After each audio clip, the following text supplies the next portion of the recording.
Hey folks, Zach Osterman here, Insider Indianapolis Star. It is Thursday, August 7th, a little bit before 3 o'clock as we're recording, 3 p.m.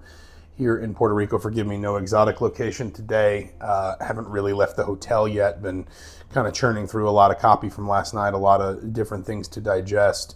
And wanted to kind of hit on some of the things that we really explored, we really wrote about across sort of last night in Carolina, which is where the sort of community or city where Indiana played at the Coliseo Guillermo Angulo. And then obviously spinning into today as we start to look forward to Indiana's next game Saturday night at the Coliseo Roberto Clemente here in San Juan. If you've missed it, Indiana wins comfortably last night, 98-47 against Central Universidad de Bayamón.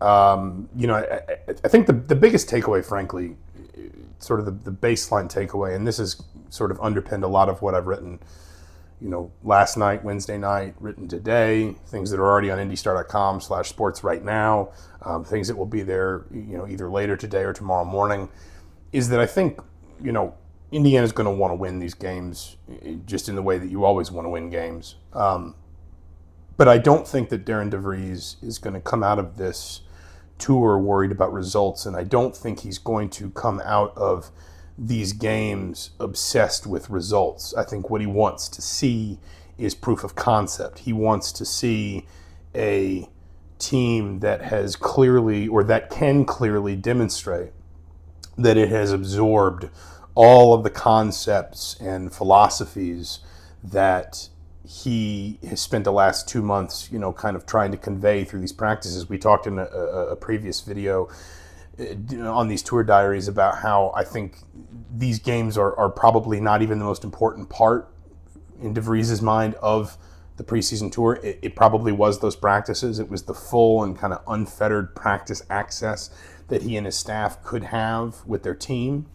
And the idea that with a whole new team, with a brand new roster, getting so much time on task to work on install, to work on terminology, to work on adjustments, to work on roles and sort of carving out and divvying up responsibilities. So much more of that was going to happen in practice than was ever going to happen in these games. And it's not that Indiana doesn't want to compete in these games or that Indiana doesn't want to win these games, but that really what I think DeVries wants to come away from this trip with is a firm sense of his team's sort of understanding and embrace of those principles when it is in game action, when it's not in a controlled setting like practice, but when it is in game action. So for example, he did not mind at all that his team was only 9 of 33 from behind the 3-point line last night, because from his perspective, that was a team that was still shooting the ball. It would have been really easy against an opponent at obviously, a lower skill level to not see some of those threes fall early and just think let's get downhill, let's attack the rim. This team can't keep us out of the paint. This team can't keep us away from the basket. So let's just get downhill and let's win the game that way. But Indiana kept moving the ball, spacing the floor, sharing the ball. Indiana finishes last night with 32 assists on 41 made baskets, which is obviously an outstanding number in any game.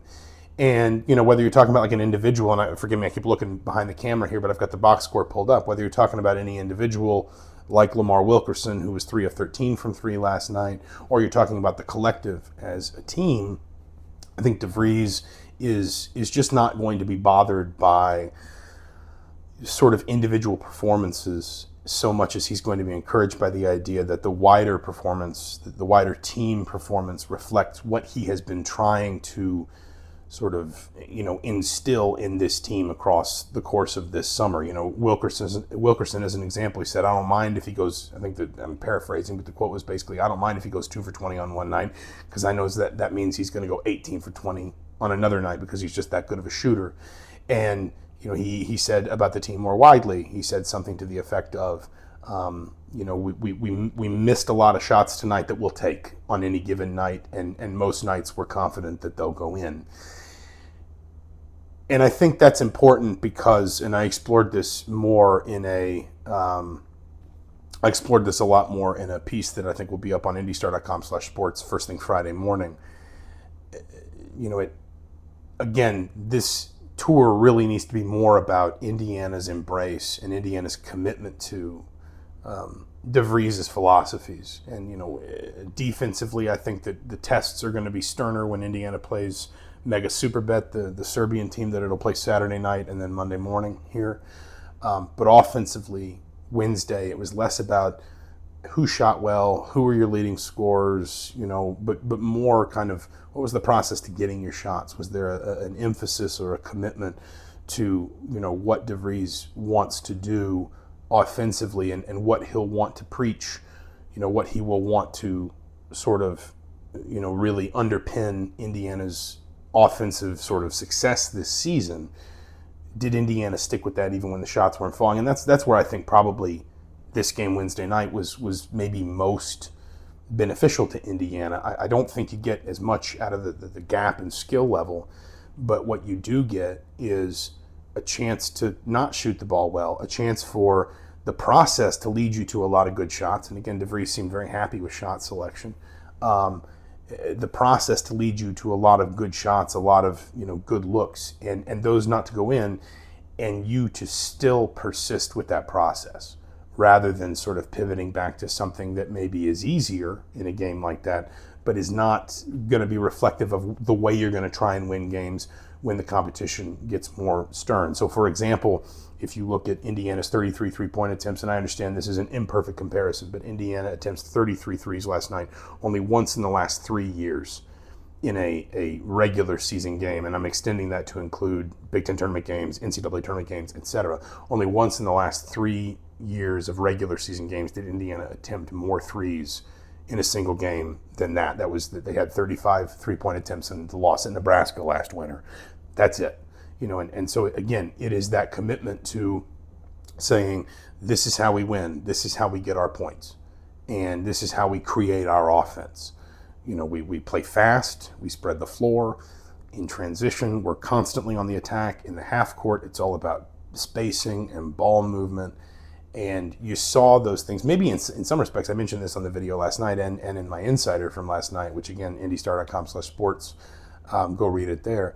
But there was a moment when I think it was Tatum Connerway threw the ball ahead to Connor Enright in what turned into a 2-on-1 break, and Enright had what would have been probably a pretty easy layup, but he gets his feet into the lane and instead kicks the ball out to Tucker DeVries for a wide open three. And Darian DeVries said after, he said, we'll probably take the two in that situation going forward. But it was again reflective of that emphasis on, this is what this team needs to be about. This is what this team needs to be looking for offensively, and the way this team needs to operate. And I think DeVries I suspect he will be encouraged by that. I also wrote something today about that I think will be up first thing again tomorrow, about the fact that, and I was balancing a few different things, trying to take some video highlights, live blogs at indystar.com/sports. Last night's did really well. We'd love to have y'all back Saturday and Monday as well. We'll have live blogs for those games. But if Indiana ran a true post-up possession last season, I missed it. Or last night, I missed it. And, if you look at DeVries' numbers across the last 3 years, 2 at Drake, 1 at West Virginia, his teams were never, I think, ranked higher than 151st nationally in post-ups as a percentage of overall offensive possessions. They just don't post the ball up at all. I think West Virginia last year posted the ball up on 5% of all offensive possessions. Indiana was at 10.5%, so more than double that. And in the 2 years before that, Indiana was comfortably over 13% in post-ups as a percentage of overall offensive possessions. So again, you see, and of course, in one respect, maybe that's not surprising, because any sort of DNA from the previous roster, any sort of baked in sort of instinct from the previous roster should be gone, because it's turned over completely. But what you see is a team that has embraced the idea that, even if, especially against a team that doesn't have as much size, doesn't have as much skill, doesn't have as much depth, it would be the easy thing to send a big down to the block and just sort of throw him the ball and let him go to work. Indiana did not do much of that at all, and Indiana likely will not do much of that at all this season. And so again, what it really felt like from the big takeaway from Wednesday, and why I feel like I probably wound up writing 2 insiders that both said this in different ways, because I think it is important, is that it's less for Indiana about winning that game, and it's more about being able to say, when you go back and look at the film, these are the things that we've been talking about, emphasizing all summer, and we stuck to them for 40 minutes. Even if the shots weren't falling, even if, there were a couple of not long scoreless stretches, but noticeable scoreless stretches where Indiana went a little bit stagnant. Nobody ever wavered from, this is the way the offense runs, this is the way we create shots, this is the way we create points.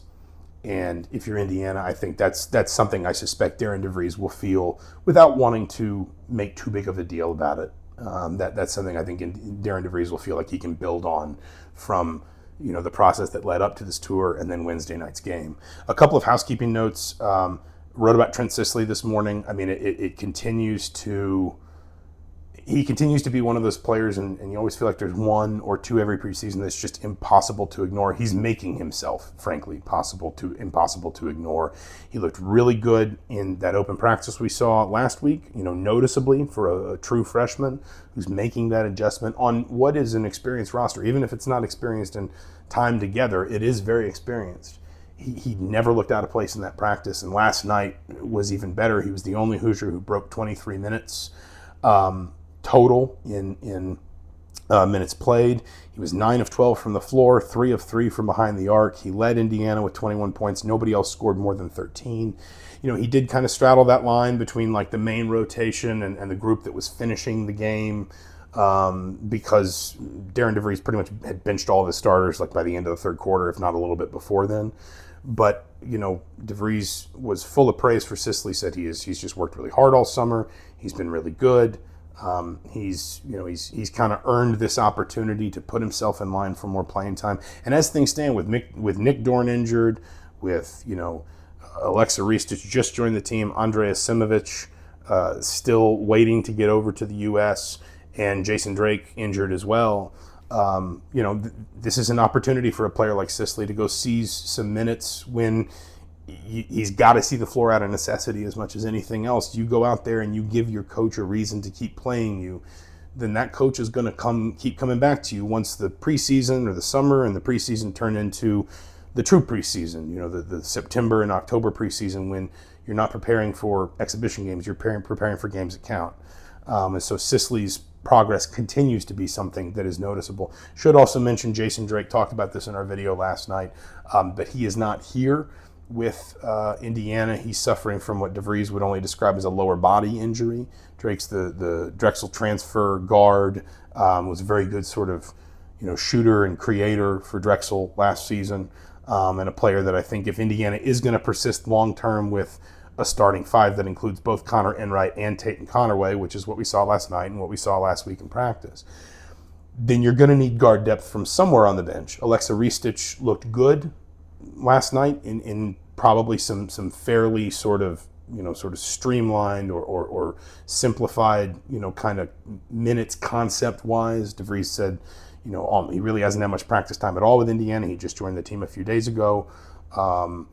That what DeVries basically put it as like, this is almost kind of speeding up his learning curve because he's getting to sort of learn on the fly in games.